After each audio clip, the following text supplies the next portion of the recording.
de novo aqui no canal. Vamos agora pilotar um avião do exército. Eu posto 2 vídeos a cada um dia ou 2 dias. Aqui vamos pegar esse Flight Spirit, que é um avião militar. É um TD-278. Cabe 2 pessoas. E o vídeo anterior é que veio com esse Cessna aqui. Ele tem 6 passageiros, 6 bancos. E daqui só tem 2. Bora lá.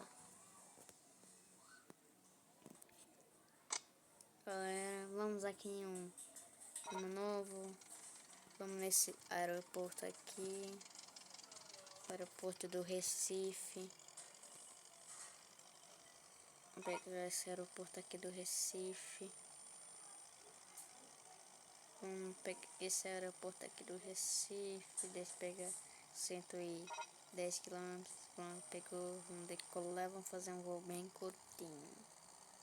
Fazer uma curva aqui. Baixar o trem de pouso. Fazer um voo até Campina Grande. Fazer um voo até Campina Grande do Paraíba. Estamos aqui em Pernambuco, no Recife, para fazer um voo até Campina Grande, saindo de Recife. É igual o voo do ATR. Próximo vídeo deve ser o ATR que a gente vai pilotar. Estamos aqui. Recife, vamos acelerar um pouquinho. Isso é um avião. Galera, se vocês não perceberam, mas tem um outro aeronave aqui no mapa. Aqui tem um pontinho, ó, branco aqui. É uma outra aeronave que tá bem ali no aeroporto.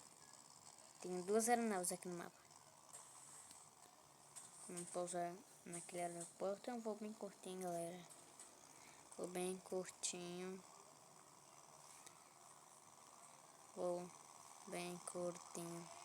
E porque quando a gente vai pra frente faz um barulhão.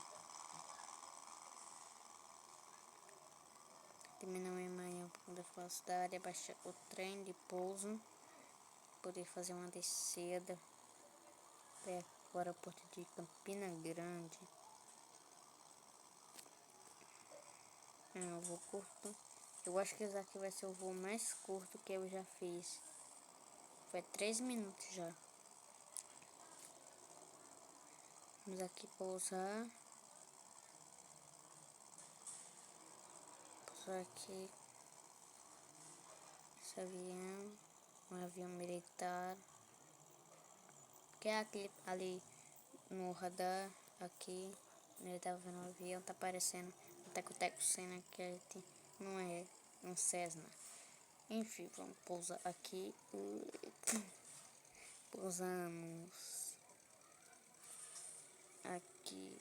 Se vocês quiserem que eu faça aviões grandes e também com escalas, vocês falam nos comentários aqui embaixo em todos os vídeos. Galera, esse foi o vídeo. Um vídeo bem curtinho. Só pra te ver esse avião militar aqui. Tchau, galera.